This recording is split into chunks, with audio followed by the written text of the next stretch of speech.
Hey, it's David Bayer. Thank you so much for being here with me.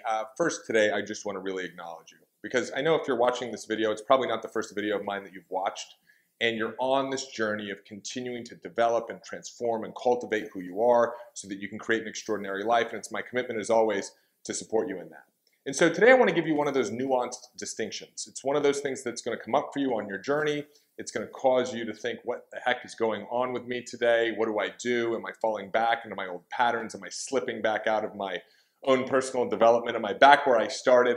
And the answer is no, you're not. It's just part of the process. But I want to talk about those days where you feel incongruent with the incredible things that are going on with your life. In other words, life is going great, work is going great, or your business is going great, relationships are going well, you're doing well, you're in a regular routine that you're proud of, you're showing up in life the way that you want to be showing up, but somehow it doesn't feel good. You feel kind of, I guess the way we would describe it is blah, right? I had a friend who called me with this the other day. He said, I don't know what's going on. Everything is amazing, but I'm feeling blah. Now I'm finding myself get irritable like I used to get irritable, and I'm judging people like you used to judge people, and those old thoughts of I'm not good enough, and am I doing enough, and is it ever going to happen for me, and comparing myself to other people are coming back. And he said, I feel like I'm back at square one.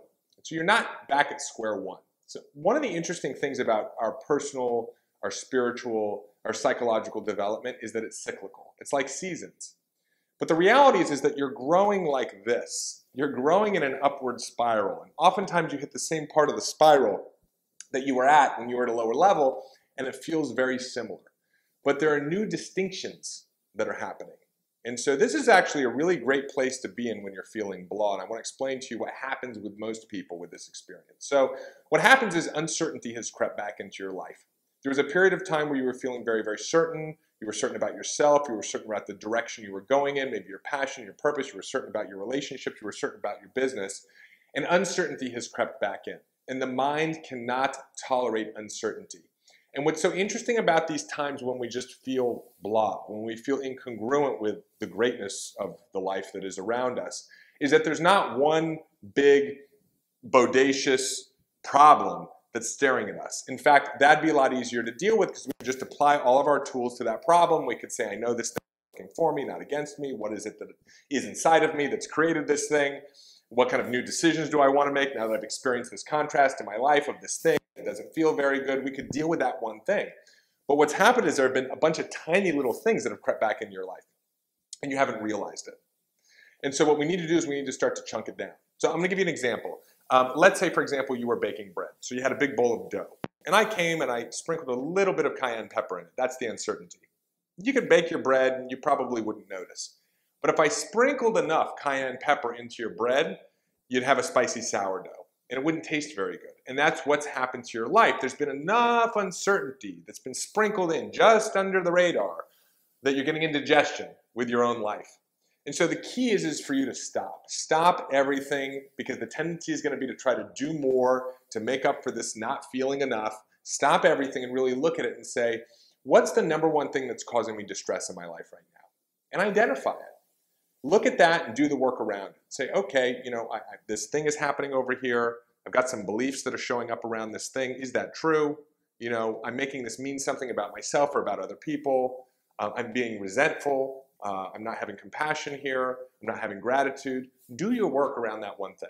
And then look at the next thing. Say, what's the next thing that's causing me a little bit of discomfort in my life? I find it very, very helpful to actually outline out all the things that are causing me discomfort, which ultimately means all the things that are creating uncertainty in my life, all the things that are creating fear, and to just sort of tackle each one at a time. You can do this in 15 to 20 minutes, but what's happening when you do this is that you're taking this discomfort that's operating at the subconscious level and you're making it conscious. You're able to work with it. You're able to deal with it. It's like once you see it, it's not that big of a problem. The problem is when you can't see it. It's like getting into a boxing ring and fighting an invisible boxer. You simply can't win. So what you need to do is you need to chunk it all down. And then I suggest you go back to some self-acknowledgement. Self-acknowledgement, self-esteem, gratitude, appreciate all the things that you're accomplishing in your life. Realize you're not falling back into old patterns. You're moving on to a new level. And just appreciate the fact that you're doing this work that so few people do. We all get so attached to the outcomes of our life. And as you've probably seen in other videos, I encourage you to focus on the process because you can't control the outcomes. but you can control how you show up in life. And so take a moment to just appreciate the fact that you're doing this work, that you're on this journey, that you're on this path, that you're in this conversation. Because frankly, you're in the top 1, 2, 3% of people who are doing the most important work you could possibly be doing. If you do that, if you chunk it down, if you do your work around each of those individual components, if you have a little bit of self-acknowledgement, self-esteem, and gratitude, I guarantee you can shift your state like that, and you'll be back into living in congruence with the incredible life that you've created around you. So I hope that's been helpful for you today. As always, I suggest you subscribe to my YouTube channel. If you haven't had a chance yet, come over to facebook.com. We're always doing really cool things there. And check out davidbear.com if you're not on my list. Subscribe, because that's the place where I release unique trainings from time to time, which I don't release anywhere else. So many, many blessings. Claim your power, live your purpose, love your life, and I will see you soon.